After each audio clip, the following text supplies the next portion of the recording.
કેન્સરના ઘણા પ્રકાર હોય છે, પરંતુ આ કેન્સર એક એવો ગુપ્ત દુશ્મન છે જે ધીમે ધીમે અને ચૂપચાપ પુરુષોના જીવનમાં ઘૂસી જાય છે. શરૂઆતમાં તો દેખાતો નથી, પરંતુ સમય આવે ત્યારે તેની અસર ગંભીર રીતે થાય છે. હા, હું વાત કરી રહી છું પ્રોસ્ટેટ ગ્લેન્ડ કેન્સરની. તે કેન્સર કેવી રીતે થાય છે અને તેના લક્ષણો શું છે, આ ખાસ નિષ્ણાંત ડોક્ટરો પાસેથી જાણીએ આ અહેવાલમાં. રાજકોટની સાસવંત હોસ્પિટલના જાણીતા કેન્સર સર્જન ડોક્ટર વીર શાહે અબતક સાથેની ખાસ વાતચીતમાં જણાવ્યું હતું કે પ્રોસ્ટેટ કેન્સર મુખ્યત્વે હોર્મોન પર આધારિત છે અને ખાસ કરીને 60 વર્ષથી વધુ ઉંમરના પુરુષોમાં તે જોવા મળે છે. જો પેશાબ કરવામાં તકલીફ થવી, પેશાબમાં લોહી આવવું કે વારંવાર પેશાબ કરવા જવું પડે તેવા લક્ષણો જણાય તો તેને સામાન્ય ગણીને અવગણવા ન જોઈએ. આ માટે નિયમિતપણે PSA ટેસ્ટ કરાવવો અત્યંત જરૂરી છે. મારું નામ ડૉક્ટર વીર આર શાહ. હું કેન્સર સર્જન છું અને અહીંયા શાશ્વત ઓન્કો હોસ્પિટલની અંદર રાજકોટમાં કેન્સર સ્પેશિયાલિસ્ટ છું.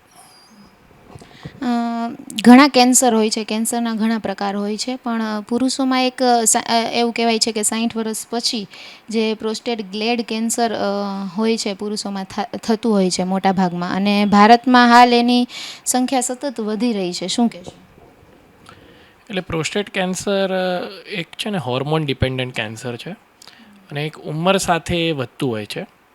એટલે હવે લોકોના આયુષ્ય ધીરે ધીરે વધવા લાગ્યા, સાથે સાથે જે સાયન્સ છે એ બી આગળ વધ્યું, એટલે કંઈ તકલીફ થતી તો પહેલાંના જમાનામાં આપણને કદાચ ખ્યાલ નહીં આવતો હોય, અને હવે બધું વ્યવસ્થિત ડિટેક્ટ થઈ જાય અને ખ્યાલ આવે. એટલે અને ઓવરઓલ બી કદાચ બીજા કારણોસર 100% પહેલાં કરતાં અત્યારે પ્રોસ્ટેટના કેન્સર નું માત્રા વધી છે. પ્રોસ્ટેટ ગ્લેન્ડ કેન્સર હોય એના લક્ષણો એમ કેવી રીતના ખબર પડે કે પ્રોસ્ટેટ ગ્લેન્ડ કેન્સર છે? એટલે આ એક બહુ ટ્રિકી સવાલ છે. આમાં કેવું હોય છે કે પ્રોસ્ટેટ ગ્લેન્ડ એક ઉંમર સાથે દરેક પુરુષની જે પ્રોસ્ટેટ ગ્લેન્ડની સાઇઝ હોય એ વધતી હોય છે. એને આપણે બિનાઇન પ્રોસ્ટેટિક હાઇપરપ્લેઝિયા કહીએ, BPH કહીએ. એ નોર્મલ છે. એના લીધે એક ઉંમર પછી પેશાબ કરવામાં પુરુષોને તકલીફ પડે. હવે કેન્સરની અંદર બી એવું થતું હોય છે, પણ હવે 90% વાર જ્યારે આવું થયું હોય ત્યારે જે સાદી ગાંઠ હોય કે સાદી જે સાઇઝ વધી હોય પ્રોસ્ટેટની એક ઉંમર સાથે, એનું કારણ હોય છે. અને ઓછો સમય એવો હોય છે કે ઓછી વાર એવું હોય છે કે કેન્સરના લીધે એવું હોય છે. પણ હા, પેશાબમાં કોઈ તકલીફ પડતી હોય, પેશાબમાં લોહી આવતું હોય, ધાર બરાબર ના આવતી હોય, વારે વારે જવું પડતું હોય, તો આવા કેસીસની અંદર ડેફિનેટલી ચેક કરાવવું જોઈએ. બીજું, ઓવરઓલ બી 60 વર્ષ 70 વર્ષ પછી એક PSA કરીને રિપોર્ટ આવતો હોય છે, એ રેગ્યુલર ટાઈમ પર તમે કરાવી શકો છો. અને કોઈને કુટુંબની અંદર એવી હિસ્ટ્રી હોય, ભલે મધરની સાઈડ કે ફાધરની સાઈડ, ફિમેલ કે મેલ, પણ કોઈ કેન્સરની હિસ્ટ્રી હોય તો જરૂરથી એનું ચેકઅપ કરાવવું જોઈએ. પ્રોસ્ટેટ ગ્લેન્ડ કેન્સર એમ 60 વર્ષ પછી પુરુષોમાં આવતું હોય, 20-21 વર્ષનો હોય છોકરો, એને પણ પ્રોસ્ટેટ ગ્લેન્ડ કેન્સર થાય છે. શું કહેશો? એટલે એ બધા જનરલી જેનેટિક કોઝિસ હોય. હવે અમારે છે ને એક 2-hit હાઇપોથિસિસ હોય. આપણે શરીરની અંદર 2 જીનના 2 એવું તમે ગણો કે 2 પ્રોટેક્શન લેવલ છે. તો જે જેનેટિક કેસીસ હોય એમાં એક પ્રોટેક્શન લેવલ જન્મથી જ ના હોય અને બીજો પ્રોટેક્શન લેવલ જાય એટલે કેન્સર થઈ શકે. જ્યારે રેગ્યુલર જે કેસ હોય જે જેનેટિક ના હોય એવાની અંદર પહેલાં એક જાય, પછી 15-20 વર્ષ પછી બીજો જાય, પછી કેન્સર થવાની સંભાવના થાય. એટલે 20 વર્ષમાં તો બહુ જ રેરલી થતા હોય છે. પણ હા, સમય સાથે આજના જમાનામાં, પહેલાંના જમાનામાં 60-70 વર્ષે જ થતા, તો આજના જમાનામાં 40-45-50-55 વર્ષના પુરુષોમાં ઘણા કેસીસ હવે જોવા મળે છે. પ્રોસ્ટેટ ગ્લેન્ડ કેન્સર હોય એનું ઈલાજ ખરો? પ્રોસ્ટેટ ગ્લેન્ડ કેન્સર કેવું છે કે વન ઓફ ધ સારા રિઝલ્ટવાળું કેન્સર કહેવાય, કે જેમાં જનરલી રિઝલ્ટ સારું મળે, કેમ કે મેં કીધું એ પ્રમાણે હોર્મોન ડિપેન્ડન્ટ છે. એટલે હોર્મોન્સની જે માત્રા હોય એ પ્રમાણે જે હોર્મોન ડિપેન્ડન્ટ જે બી કેન્સરો છે, થાઇરોઇડ છે, બ્રેસ્ટ છે, પ્રોસ્ટેટ છે, બધાનું રિઝલ્ટ ઓવરઓલ સારું હોય, એની ટ્રીટમેન્ટ બી સારી છે, એનો ગ્રોથ બી સ્લો હોય. એટલે પ્રોસ્ટેટ કેન્સરના પેશન્ટમાં છેલ્લા સ્ટેજનું કેન્સર હોય એવા પેશન્ટોએ 10 વર્ષ 15 વર્ષ બી જીવતા હોય છે. એટલે ડિપેન્ડિંગ ઓન કેવી થેરાપી, અને અર્લી સ્ટેજ હોય તો કમ્પ્લીટ ક્યોર થઈ શકતો હોય છે. અને આજના જમાનામાં જ્યારે આટલી આધુનિક સારવારને બધું ઉપલબ્ધ છે, ત્યારે પ્રોસ્ટેટ કેન્સર એક એવું કેન્સર છે કે જેમાં સંપૂર્ણપણે મટી જવાની સંભાવના ખૂબ રહેલી હોય છે. એવું વારંવાર થતું હોય, પ્રોસ્ટેટ ગ્લેન્ડ કેન્સર થયું હોય પછી ઓપરેશન કરાવ્યું હોય, પછી 1-2 વર્ષ એમાં તો રેગ્યુલર ચેકઅપ કરાવવાનું હોય 3-3 મહિને. એવા કેસીસ જોયા છે કે ફરી વખત થઈ આવે, તો એનું ખરો ઈલાજ ખરો? એટલે છે ને આમાં કેવું હોય કે આ કેન્સરની અંદર બધાને ખ્યાલ હોય છે કે 4 સ્ટેજ હોય છે, પહેલો, બીજો, ત્રીજો, ચોથો. હવે કયા સ્ટેજ પર થયું છે, જનરલી સર્જરી થઈ હોય તો 3જા સ્ટેજ પર થઈ હોય, બીજા પર થઈ હોય અને પહેલા પર થઈ હોય. તો જો અર્લી સ્ટેજમાં ડિટેક્ટ થયું હોય, અર્લી સ્ટેજમાં ટ્રીટમેન્ટ થઈ હોય તો પાછું આવવાનું જોખમ ઓછું હોય, અને પાછું આવે બી તો ઘણા વર્ષો પછી આવે. જ્યારે બીજા સ્ટેજમાં થોડું વહેલું આવે અને 3જા સ્ટેજની અંદર ઘણીવાર જલ્દી આવે. એમાં એવું નથી કે દરેક કેસમાં આવે, પણ જેમ જેમ જે પર્સન્ટેજ ઓફ પાછું આવવાનું જે જોખમ છે એ જેમ જેમ સ્ટેજ વધે એમ એ બી જોખમ વધે. એટલે આઈડિયા હવે બધા પેશન્ટ્સ બી ઇન્ફોર્મ્ડ હોય છે, એટલે દરેક પેશન્ટને ખ્યાલ હોય છે કે મારો આ સ્ટેજ છે તો પાછું આવવાનું આ રીતે જોખમ રહી શકે. એટલે એ લોકો બી રેગ્યુલર ચેકઅપ કરાવતા હોય છે. પણ એનો મતલબ એવું નથી કે જે અજાણ માણસ છે એવું વિચારે કે આ એકવાર થઈ ગયું પછી પાછું આવવાનું જ છે. હવે જનરલી કેવું સોસાયટીમાં એવી પ્રેક્ટિસ થતી હોય કે આપણી આજુબાજુ જનરલી 500 કેસ તો થયા ના હોય, 2 કેસ 3 કેસ થયા હોય. હવે 2-3 કેસમાં શું સ્ટેજ હતો, શું ટ્રીટમેન્ટ થઈ, શું રિઝલ્ટ મળ્યું, એના બેઝિસ પર આખા કેન્સરને આપણે જજ ના કરી શકીએ. દરેક પેશન્ટનું કેન્સર અલગ હોય છે, દરેકનો સ્ટેજ અલગ હોય છે. અમે જ્યારે રેગ્યુલરલી 100, 200, 500 પેશન્ટ જોતા હોઈએ તો કોઈક જ પેશન્ટ એવા હોય કે જેમને પાછું આવતું હોય, જેમને અર્લી સ્ટેજમાં હોય, અને ઘણા પેશન્ટો જે લેટ સ્ટેજમાં હોય, 3rd સ્ટેજમાં હોય, એમને પાછું આવી શકતું હોય છે. પ્રોસ્ટેટ ગ્લેડ કેન્સર હોય એમાં એવું કહેતા હોય કે મસ્સા થતા હોય, એક પ્રકારનો મસ્સો થતો હોય પ્રોસ્ટેટ ગ્લેડ કેન્સર, એટલે ગાંઠ કહેવાય એક પ્રકારની. એમ તો ઘણા ડૉક્ટરનું એવું કહેવું છે કે એ તાસીર ઉપર છે. એનું કારણ પૂછી કે પ્રોસ્ટેટ ગ્લેડ કેન્સર આમ શું કામ થયું, અંદર મસ્સા શું કામ થયા, તો ડૉક્ટરનું એવું કહેવું છે કે એ તાસીર ઉપર છે. તો અંદર ચામડીની તાસીર એવી કેવી કે એવી રીતના થઈ શકે? એટલે ખાલી પ્રોસ્ટેટ ગ્લેન્ડની વાત નથી, કોઈ બી કેન્સર એવું હોય કે એની તાસીર પર હોય. દરેક કેન્સરનો એક ટાઈપ હોય, દરેક કેન્સરનો એક સ્વભાવ હોય, માઇલ્ડ હોય કે એગ્રેસિવ હોય. એ રીતે દરેક પેશન્ટની બોડીની અંદર, જેમ કે કમ્પ્યુટરની અંદર કોડ છે બધા નાખેલા, એમ આપણી અંદર બી કોડ નાખેલા છે જેને આપણે જીન્સ કહીએ છીએ.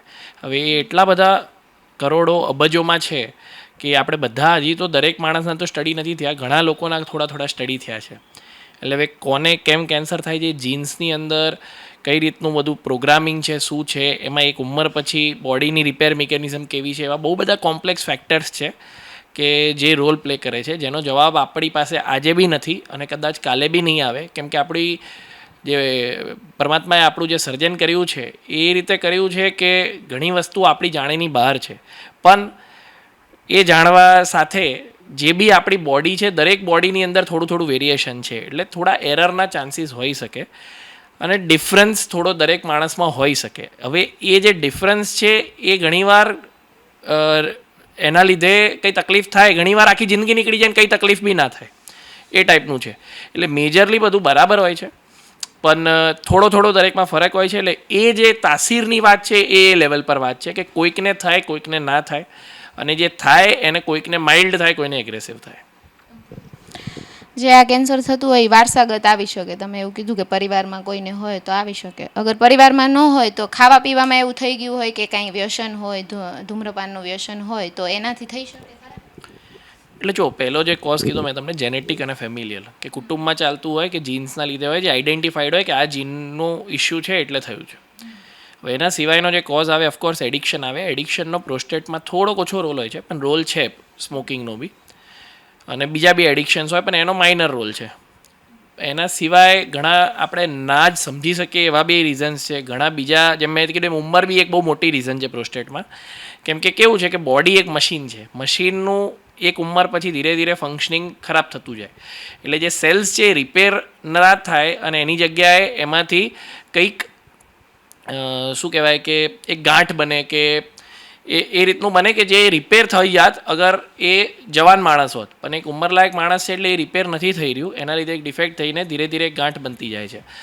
એના બી ઘણા બધા રીઝન્સ હોય છે. પ્લસ આજના જમાનાની અંદર જે એન્વાયરમેન્ટ છે, એક્સરસાઇઝ છે, ડાયટ છે, આ બધી વસ્તુ એવી છે કે જેનું તમે ડાયરેક્ટ ના કહી શકો કે આજે મેં સારું ખાધું તો મને કેન્સર નહીં થાય. તમે જિંદગીભર કઈ રીતે જીવ્યા છો, તમારું શરીરની, તમારી બોડીની, અગર તમારું બોડી મશીન છે તો એની તમે રિસ્પેક્ટ કઈ રીતે રાખી છે.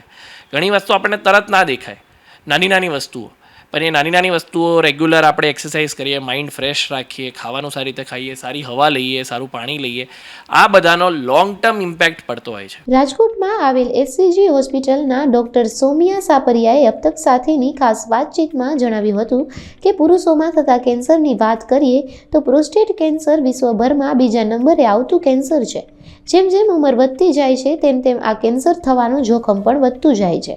આ બીમારીની સૌથી મોટી મુશ્કેલી એ છે કે શરૂઆતના તબક્કામાં તેના કોઈ ખાસ લક્ષણો દેખાતા નથી, જેના કારણે લોકો તેને ઓળખી શકતા નથી. જો ખોરાકમાં ફળો અને શાકભાજીનું પ્રમાણ વધારીને આપણે આપણા સ્વાસ્થ્યને વધુ સુરક્ષિત બનાવી શકીએ છીએ. હું ડૉક્ટર સૌમ્યા અય્યર સાપરિયા છું. અહીંયા એચસીજી રાજકોટ હોસ્પિટલમાં હું કન્સલ્ટન્ટ ન્યુરોલોજિસ્ટ તરીકે છું. ના પ્રોસ્ટેટ કેન્સર છે ને એ પુરુષોમાં સતત વધી રહ્યો છે, તેને લઈને શું કહેશો? Prostate cancer actually world wide second most common cancer છે જે મેલ્સને અફેક્ટ કરે છે. એનું જનરલ જે એજ ગ્રુપ છે એ આફ્ટર 60 યર્સ જોવા મળે છે. મીડિયન એજ ગ્રુપ આપણે 65 કહી શકીએ છીએ. પણ અમુક કન્ડિશન્સ જેમાં અમુક પેશન્ટ્સ જેને ફેમિલિયલ હોય, જેનામાં જેનેટિક અમુક જીન્સના મ્યુટેશન હોય, જેવા BRCA1 BRCA2 જીન મ્યુટેશનવાળા પેશન્ટ્સ હોય અને બીજા ઘણા, એ લોકોમાં લેસ દેન 40 to 45 યર્સ એજ ગ્રુપમાં પણ જોવા મળી રહ્યું છે. પ્રોસ્ટેટ કેન્સર હોય એના સામાન્ય લક્ષણો શું છે? પ્રોસ્ટેટ કેન્સર સાયલેન્ટ ડિઝીઝની તરીકે બી પ્રેઝન્ટ કરી શકે છે કે પેશન્ટને ક્યારેય કોઈ સિમ્ટમ્સ જ ના હોય, પણ પેશન્ટ એના રેગ્યુલર ચેકઅપ પાસે ગયું છે યુરોલોજિસ્ટ પાસે, ત્યારે ડાયગ્નોઝ થયું. કાં તો એવું બની શકે છે કે પેશન્ટને યુરિનમાં સિમ્ટમ્સ આવે, જેમ કે ઘડી ઘડી યુરિન જવું, છૂટતી યુરિન ના ઉતરે અને રાત્રે ઘણીવાર ઉઠવું પડે છે પેશન્ટને યુરિન કરવા માટે, કે પેશાબની જે ધાર છે એમાં અટકાવ આવે છે, કે પેશાબમાં લોહી પડે છે, પેશન્ટનું એકદમથી વજન ઓછું થઈ ગયું, બોડી એક વધારે થાય છે, બોન પેન થાય છે, જોઈન્ટ પેન થાય છે, એ બધા એડવાન્સ્ડ પ્રોસ્ટેટ કેન્સરના સિમ્ટમ્સ છે. એને લઈને રિપોર્ટ ક્યાં કરાવવા જોઈએ? પ્રોસ્ટેટ કેન્સર માટે આપણી પાસે એક બહુ સરસ બાયોમાર્કર છે જેને PSA કહેવાય. તો એ બેસિકલી પેશન્ટને અર્લી ડાયગ્નોસિસ માટે હેલ્પ કરે છે. જે ગાઈડલાઇન્સ છે, યુરોપિયન ગાઈડલાઇન્સ, ઇન્ડિયન ગાઈડલાઇન્સ, એ એવું રેકમેન્ડ કરે છે કે આફ્ટર 50 યર્સ ઓફ એજ દર પુરુષને આવીને એ PSAનું રિપોર્ટ કરાવવું જોઈએ, એટલીસ્ટ વર્ષમાં એકવાર. એનું રિપોર્ટ શું આવે છે એના ઉપર એનું ફર્ધર કેટલું ફ્રિકવન્ટલી એને રિપીટ કરાવવું જોઈએ, એવરી યરલી કરાવવું છે, એવરી 2 યરલી કરાવવું છે, કે એનાથી બી લેટ કરાવવું છે, એ તમારા યુરોલોજિસ્ટ ડિસાઇડ કરશે. સો પ્રોસ્ટેટ કેન્સર બેસિકલી એવું કન્ડિશન છે જેમાં આપણી પાસે એક સરસ બાયોમાર્કર છે જેને PSA કહેવામાં આવે છે. જે યુરોપિયન ગાઈડલાઇન્સ છે અને જે ઇન્ડિયન ગાઈડલાઇન્સ છે એવું રેકમેન્ડ કરે છે કે આ PSA તમે એવરી 50 યર્સ પછી પુરુષને એન્યુઅલી એકવાર કરાવવું જોઈએ. એમાં પછી એનું ફર્સ્ટ રિપોર્ટ શું આવે છે એના ઉપર ડિસાઇડ થાય છે કે દર વર્ષે કરાવવું છે, દર 2 વર્ષે કરાવવું છે, કે પાછું રિપીટ ક્યારે કરાવવાનું છે.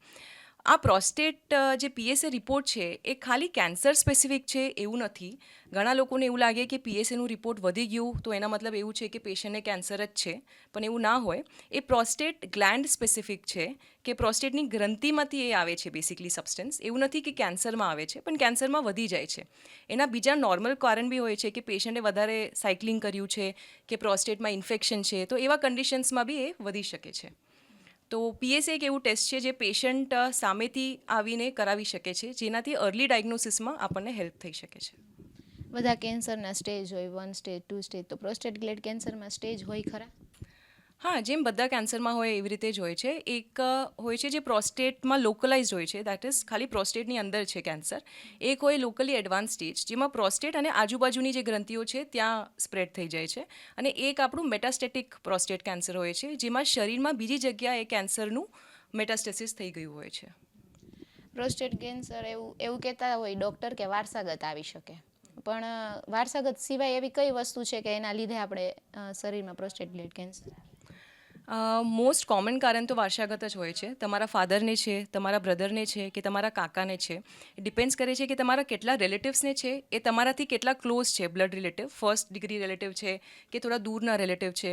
એમને કયા એજમાં કેન્સર થયું, 65 યર્સથી નાના ઉંમરમાં થયું છે કે 65 વર્ષથી ઉપરના ઉંમરમાં થયું છે, એના ઉપર ડિપેન્ડ કરે છે કે તમને કેટલું રિસ્ક છે કેન્સર થવાનું. તો આ વારસાગત સિવાય જે છે એમાં ઓબેસિટી, જે વજન વધારે હોય એવા પેશન્ટ્સમાં બી કહેવામાં આવે છે કે રિસ્ક વધારે હોય એમાં કેન્સરનું, પણ બહુ સ્ટ્રોંગ એવિડન્સ નથી. એવી રીતે ધૂમ્રપાન, જે સ્મોકિંગ કહેવાય છે, કે આલ્કોહોલ કન્ઝમ્પશન છે, એ બધામાં પણ થોડું ઘણું એવિડન્સ આવ્યું છે કે કેન્સરમાં રિસ્ક છે, પણ સ્ટ્રોંગ એવિડન્સ આપણી પાસે નથી કે આ પેશન્ટ જે આ વસ્તુ કરે છે તો એને ખરેખર કેન્સર થશે એવું ડેફિનેટ લિંક હજી સુધી નથી મળ્યું. ભારત દેશમાં ટેકનોલોજી હવે તો ખૂબ આગળ વધી ગઈ છે ભારત દેશ એમાં, તો પ્રોસ્ટેટ ગ્લેડ કેન્સરનું ઈલાજ શક્ય છે કે નહીં? હા, ઓફકોર્સ. ઇનફેક્ટ પ્રોસ્ટેટ કેન્સર એક એવું કેન્સર છે જેના માટે આપણી પાસે બહુ બધા ટ્રીટમેન્ટ મોડાલિટીઝ છે. ઓપરેશનથી લઈને કીમોથેરેપીથી લઈને હોર્મોન થેરેપી, રેડિયોથેરેપી, અને એના રિઝલ્ટ્સ પણ સારા છે. તો key to prostate cancer is basically early diagnosis. જો તમારું પેશન્ટ ટાઈમલી ડાયગ્નોઝ થઈ જાય તો એના ટ્રીટમેન્ટ રિઝલ્ટ્સ બી સારા છે, એનું આઉટકમ બી સારું છે અને પેશન્ટનું લાઈફ બી સારું છે. પ્રોસ્ટેટ ગ્લેડ કેન્સર હોય એવા વ્યક્તિને કઈ કઈ પ્રકારની કાળજી રાખવી જોઈએ અને જો કેન્સર થઈ ગયું એ પછી? હવે જો કેન્સર થઈ ગયું તો એમનું જે ટ્રીટમેન્ટ ચાલે છે એના ઉપર ડિપેન્ડ કરે કે પેશન્ટને શું ધ્યાન રાખવાનું. બાકી ઇન જનરલ પેશન્ટને એક સારું લાઇફસ્ટાઇલ મેન્ટેન કરવાનું, એક્સરસાઇઝ રાખવાનું. તમે ડાયટમાં ફ્રૂટ્સ અને વેજીટેબલ્સ વધારે લઈ શકો છો જેમાંથી તમને એન્ટીઓક્સિડન્ટ્સ મળે. મલ્ટીવાઇટામિન ઇન્ટેક રાખવાનું. ઘણીવાર આપણે જે ટ્રીટમેન્ટ આપતા હોઈએ છીએ એમાં પેશન્ટને અનિમિયા થતું હોય છે કે લોહી ઓછું થઈ જાય, તો એના માટે આપણે જે તમારા યુરોલોજિસ્ટ હોય, તમારા જે કેન્સર સર્જન છે જે તમારું ટ્રીટમેન્ટ કરે છે એ તમને અમુક મેડિસિન્સ આપશે, સપ્લિમેન્ટ્સ આપશે, જેનાથી આ બધું ડેફિશિયન્સીસ તમારું મેનેજ થઈ શકે છે. રાજકોટમાં આવેલ સ્ટર્લિંગ હોસ્પિટલના ડોક્ટર જીમી દધાણિયા અને ડોક્ટર સૌરવ મારકણાએ અબતક સાથેની ખાસ વાતચીતમાં જણાવ્યું હતું કે ખાસ કરીને 60 વર્ષથી વધુ ઉંમરના પુરુષોમાં આ કેન્સરનું પ્રમાણ વધારે જોવા મળે છે. પરંતુ સારી વાત એ છે કે જો આ કેન્સરનું નિદાન વહેલા સ્ટેજમાં થઈ જાય તો સર્જરી અને રેડિયેશન દ્વારા તેની ખૂબ અસરકારક સારવાર શક્ય છે. આધુનિક રોબોટિક્સ ટેકનોલોજીને કારણે હવે આ સર્જરી પહેલા કરતાં વધુ સુરક્ષિત અને ચોકસાઈભરી બની છે. ડોક્ટરો સલાહ આપે છે કે 50 થી 60 વર્ષની ઉંમર પછી દરેક પુરુષોએ નિયમિતપણે PSA ટેસ્ટ કરાવવો જોઈએ. આ નાનકડો ટેસ્ટ સમયસર નિદાન કરવામાં મદદ કરે છે. મારું નામ ડૉક્ટર જીમી દઢાણિયા છે અને હું કેન્સર ફિઝિશિયન તરીકે સ્ટર્લિંગ હોસ્પિટલમાં છેલ્લા 5 વર્ષથી કાર્યરત છું. ભારત દેશમાં હાલ પ્રોસ્ટેટ ગ્લેડ કેન્સર બહુ વધી રહ્યું છે, એના કેસ સતત વધતા રહ્યા છે, તેને લઈને શું કહેશો? પ્રોસ્ટેટ કેન્સર છે એ મોટાભાગે ઉંમર વધવાથી થતી બીમારી છે અને જેમ જેમ આપણા દેશમાં બીજી બધી બીમારીઓની સારવાર અતિ આધુનિકપણે થઈ રહી છે, જેને કારણે લોકોનું આયુષ્ય વધતું જાય છે અને જેમ આયુષ્ય વધે એમ પ્રોસ્ટેટની લગતી કેન્સરની સમસ્યા થવાની શક્યતાઓ વધતી જાય છે. જેમ ઉંમર છે એ 60 વર્ષથી વધારેનું આયુષ્ય ભોગવતા વ્યક્તિઓને પ્રોસ્ટેટના કેન્સરની સમસ્યા થવાના ચાન્સ હંમેશા ધીરે ધીરે ધીરે જેમ 80 તરફ જતા જાય એમ વધતા જાય છે. એટલે જેમ આયુષ્ય વધશે તેમ પ્રોસ્ટેટ કેન્સરની શક્યતાઓ વધતી જતી હોય છે. તમે એમ કહો છો કે આપણે 60 વર્ષ પછી પ્રોસ્ટેટ ગ્લેડ કેન્સર થાય તો એની પહેલાં જો એવી એજમાં થઈ શકે ખરા? મોટાભાગે પ્રોસ્ટેટ કેન્સર જે એડિનોકાર્સિનોમા, એસાઇનર એડિનોકાર્સિનોમા પ્રોસ્ટેટ થાય એ પ્રોસ્ટેટ કેન્સર જનરલી આપણી જે નાની વયની ઉંમરમાં થવાની શક્યતા ઓછી હોય છે. જનરલી આ ટાઈપની બીમારીઓ 45 અથવા 50 વર્ષની વયથી વધુ વ્યક્તિઓને થઈ શકે છે અને મોટાભાગે જે બી વ્યક્તિઓને આ બીમારીનું નિદાન થતું હોય છે એ બીમારીના નિદાનમાં મોટાભાગે લક્ષણોથી ખબર પડે છે, પરંતુ ફોરેન જેવી આધુનિક તકનિક અપનાવવામાં આવે અથવા તો એનું રેગ્યુલર ચેકઅપ કરવામાં આવે તો આ સમસ્યા વહેલી તકે પકડી શકાય છે. પરંતુ નાની ઉંમરની વ્યક્તિઓમાં આ બીમારી જોવા મળવાની શક્યતા નહિવત જેવી હોય છે. પ્રોસ્ટેટ ગ્લેડ કેન્સર થયું હોય જે વ્યક્તિને, એને ખબર કેમ પડે કે મને છે આ બીમારી? જનરલી આપણા દેશમાં જે અવેરનેસ ઓછી હોવાને કારણે મોટાભાગે જે વ્યક્તિઓને પેશાબની ધાર ઓછી થઈ જવી અથવા તો રાત્રે વારે ઘડીએ પેશાબ જવું અથવા તો પેશાબમાં વારે ઘડીએ બળતરા થવી તેમજ કબજિયાત સાથે સાથે પેશાબ ઉતારવામાં તકલીફ થવી, આ ઉપરાંત અતિશય વજન ઘટી જવો જેવી સમસ્યાઓને કારણે આપણે પ્રોસ્ટેટની બીમારી ઉપર ધ્યાન જતું હોય છે. બીજા બધા કેન્સર હોય એની તો પછી સારવાર શક્ય નથી એવું જોવા મળી રહ્યું છે હમણાં તો પ્રોસ્ટેટ ગ્લેડ કેન્સર છે એની સારવાર શક્ય છે? પ્રોસ્ટેટ ગ્લેન્ડ જે બીમારી છે એ પ્રોસ્ટેટના કેન્સરની સારવાર શક્ય છે. જો બીમારી અર્લી સ્ટેજમાં પકડાઈ જાય તો આ કેસમાં સર્જરીથી તેની સારવાર શક્ય છે. આ ઉપરાંત જો બીમારી થોડી વધારે હોય અને લોકલી એડવાન્સ સ્ટેજ પૂર બીમારી હોય તો આવા કેસમાં રેડિયેશન તેમજ હોર્મોનલ થેરાપીથી આની સારવાર શક્ય છે. આ ઉપરાંત ઘણા પેશન્ટ જેને બીમારી થોડી ફેલાઈ ગયેલી અથવા એડવાન્સ સ્ટેજમાં જોવા મળે આવા કેસમાં ટાર્ગેટ થેરાપી, કીમોથેરાપી તેમજ હોર્મોન થેરાપીથી આ બીમારીનો કંટ્રોલ કરી અને બીમારીને કાબૂમાં રાખી શકાય છે. આપણને મોઢાનું કેન્સર આવે તો એવું કહેતા હોય કે મસાલા ખાતા હોય એના લીધે આપણને મોઢાનું કેન્સર આવ્યું, તો પ્રોસ્ટેટ ગ્લેડ કેન્સર છે એ શેના લીધે આવે? પ્રોસ્ટેટ ગ્લેન્ડ કેન્સર થવાની કોઈ સ્પેસિફિક વસ્તુઓ જેમ કે વ્યસન એ તો છે જ, જેમ કે સ્મોકિંગ કરવાવાળા તેમજ મસાલા ખાવાવાળાને આ બીમારી થવાની શક્યતા થોડી વધારે રહેલ છે. પરંતુ જેમ જેમ માણસની ઉંમર વધે તેમ તેમ આ પ્રોસ્ટેટ ગ્રંથિમાં બીમારી ઉત્પન્ન થવાની શક્યતાઓ ધીમે ધીમે વધતી જાય છે. એટલે ઉંમર તેમજ આ વ્યસનો એ બંને વસ્તુઓ આમાં ભાગ ભજવે છે, પરંતુ ઉંમરનો આમાં પ્રોસ્ટેટ કેન્સરમાં રોલ વધારે છે. એવું કહેવામાં આવે છે કે પ્રોસ્ટેટ ગ્લેડ કેન્સર એ વારસાગત પણ આવી શકે, તેને લઈને શું? ઘણા દર્દીઓમાં આ વારસાગત પ્રોસ્ટેટ કેન્સર આવવાની શક્યતા રહેલી હોય છે, જેમાં બ્રાકા જીન કરીને એક જીન જે આપણી બોડીમાં રહેલું હોય અને જેમાં એ મ્યુટેશન જોવા મળે છે, એવા કેસમાં દર્દીઓને વહેલી ઉંમરમાં પ્રોસ્ટેટ કેન્સર જોવા મળે છે. તેમજ વારસામાં બી આ કેન્સર આવવાની શક્યતાઓ વધતી જાય છે. આથી કરીને જે વ્યક્તિઓની પરિવારમાં તેમના માતાને બ્રેસ્ટ કેન્સર અથવા ઓવેરિયન કેન્સર તેમજ પિતા અથવા તો એમના કોઈ કાકાને જો પ્રોસ્ટેટ કેન્સરની બીમારી હોય તો એમને આ જીનેટિક ટેસ્ટિંગ કરી અને સચેત રહેવું જરૂરી છે. પ્રોસ્ટેટ ગ્લેડ કેન્સર થઈ ગયું પછી એની સર્જરી થાય પછી એના પછી પાછું આવવાની શક્યતા છે? ડિપેન્ડ કરે છે કોઈ બી દર્દીની બીમારી છે એ કયા સ્ટેજ ઉપર હતી એ પ્રમાણે જનરલી આમાં બીમારી પાછું આવવાની શક્યતાઓ કેટલી રહેલી એ ડિપેન્ડ રહે છે. જનરલી સ્ટેજ 1 અને સ્ટેજ 2 પ્રોસ્ટેટ કેન્સરમાં એક્સલન્ટ રિસ્પોન્સ મળે છે અને આવા કેસમાં બીમારી આવવાની શક્યતા 5 થી 10% જેવી જ રહેલી હોય છે. પરંતુ જેમ સ્ટેજ વધતું જાય, સ્ટેજ 3 અથવા તો એનાથી એડવાન્સ સ્ટેજમાં જઈએ તો બીમારી પાછી આવવાની શક્યતા હંમેશા વધારે રહેતી હોય છે. ડૉક્ટર સૌરભ મારકણા છે. હું સ્ટર્લિંગ હોસ્પિટલ રાજકોટમાં કન્સલ્ટન્ટ રેડિયેશન ઓન્કોલોજીસ્ટ તરીકે ફરજ બજાવું છું. પ્રોસ્ટેટ ગ્લેડ કેન્સર એ ભારતમાં હમણાં બહુ સતત વધી રહ્યા છે તેના કેસ, તેને લઈને શું કહેશો? પ્રોસ્ટેટ કેન્સર આમ તો મોટી ઉંમરના લોકોમાં જોવા મળે છે, 60 અને પછી ની એજમાં જોવા મળે છે અને એ મોસ્ટલી એના સિમ્ટમ્સમાં પેશાબમાં અડચણ આવતી હોય છે, પેશાબ કરવામાં તકલીફ પડતી હોય છે. મોટી ઉંમરમાં એ જનરલી જો એડવાન્સ ડિસીઝ હોય તો એના સિમ્ટમ્સ બોન પેઇન કે પછી બીમારી જો ફેલાઈ જતી હોય તો એ જે અંગોમાં ફેલાતી હોય એના સિમ્ટમ્સ પણ જોવા મળતા હોય છે. કેન્સરમાં લોકો મોસ્ટ ઓફ રેડિયેશન વધારે પ્રિફર કરતા હોય છે, તો રેડિયેશન ને સર્જરીમાં ફરક શું?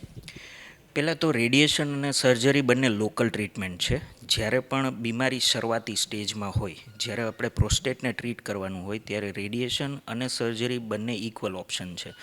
પરંતુ સર્જરીમાં ઘણી વખત જે નાની નાની કોશિકા હોય છે, નસ હોય છે, જેને ન્યુરોવાસ્ક્યુલર બંડલ પણ કહી શકાય છે, તો એ જો આધુનિક ટેકનોલોજીનો ઉપયોગ ના કરવામાં આવે તો એને ઈજા પહોંચતી હોય છે, જે રેડિયેશનમાં એનાથી બચી શકાય છે. જેમ કે ઇરેક્ટાઇલ ડિસફંક્શન એનું મેઇન પ્રોબ્લેમ હોય છે, એ સર્જરીમાં જોવા મળે છે, રેડિયેશનમાં એની પોસિબિલિટીઝ ઓછી હોય છે. એટલે રેડિયેશન પ્રિફર કરવામાં આવે છે, પણ આજકાલ જે રોબોટિક ઇક્વિપમેન્ટ્સ અવેલેબલ છે એનાથી જો સર્જરી પણ કરવામાં આવે તો ટ્રીટમેન્ટ શક્ય છે. રેડિયેશન આપણે કરાવી તો એની કોઈ આડઅસર થાય ખરા? જનરલી જે જગ્યાએ આપણે રેડિયેશન આપીએ છીએ એ ભાગ પ્રોસ્ટેટનો હોય તો પ્રોસ્ટેટમાં શરૂઆતી રેડિયેશનના ફ્રેક્શન દરમિયાન ત્યાં સોજો આવી શકે છે અને સોજો આવવાને કારણે જે પેશાબની નળી હોય છે એ પ્રોસ્ટેટમાંથી જ પસાર થતી હોય છે, તો એને કારણે ઘણી વખત દબાણ આવે અને પેશાબ કરવામાં વધારે તકલીફ પડી શકે શેક દરમિયાન, રેડિયેશન દરમિયાન. પણ એ વખત જતાં જો એ બીમારી પણ નીકળી જાય અને સોજો પણ ઉતરી જાય તો બધા જ સિમ્ટમ્સ પાછા નોર્મલ થઈ શકે છે. તો રેડિયેશન કરાવવું જરૂરી છે કે સર્જરી? સારું શું? એ કેસ હંમેશા સિલેક્ટ કરવા પડે. કોઈ પણ ડિસિઝન લેતા પહેલાં એક ટ્યુમર બોર્ડ ડિસ્કશન જરૂરી છે, જેમાં રેડિયેશન ઓન્કોલોજિસ્ટ, મેડિકલ ઓન્કોલોજિસ્ટ અને સર્જિકલ ઓન્કોલોજિસ્ટ સાથે મળીને એ કેસ ડિસ્કસ કરશે. રિસેક્ટિબિલિટી એ હંમેશા સર્જન જ કહી શકે. જો સર્જન એવું કહે કે આ સહેલાઈથી રિસેક્ટ થઈ જઈ શકે, એટલે કે કાઢી શકાય છે અને પેશન્ટને કોઈ પણ બીમારીનો કોઈ પણ ભાગ શરીરમાં રાખ્યા વગર જ આ સર્જરી સક્સેસફુલ થઈ શકે છે, તો સર્જરી પણ કરી શકાય છે. પણ હંમેશા પેશન્ટને સર્જરી વિશે એક ડર હોય છે અને સાયકોલોજીકલ પ્રેશર પણ હોય છે, તો એવા કેસમાં એ ડિસિઝન હંમેશા ટીમ વર્ક હોય છે, જેમાં પેશન્ટનો પણ ફાળો હોતો હોય છે. પ્રોસ્ટેટ ગ્લેડ કેન્સર આપણને થાય તો એ આપણને કેમ ખબર પડે, એટલે કયા એવા રિપોર્ટ કરાવવા જોઈએ કે એમાં દેખાય કે આપણને પ્રોસ્ટેટ ગ્લેડ કેન્સર છે? જો 60 વર્ષ કે તેથી મોટી ઉંમરના વ્યક્તિને પેશાબ કરવામાં તકલીફ પડતી હોય, પેશાબ રોકાઈને આવતો હોય, પેશાબમાં લોહી પડતું હોય, તો એ પેશાબના અંગોના રોગો હોઈ શકે છે.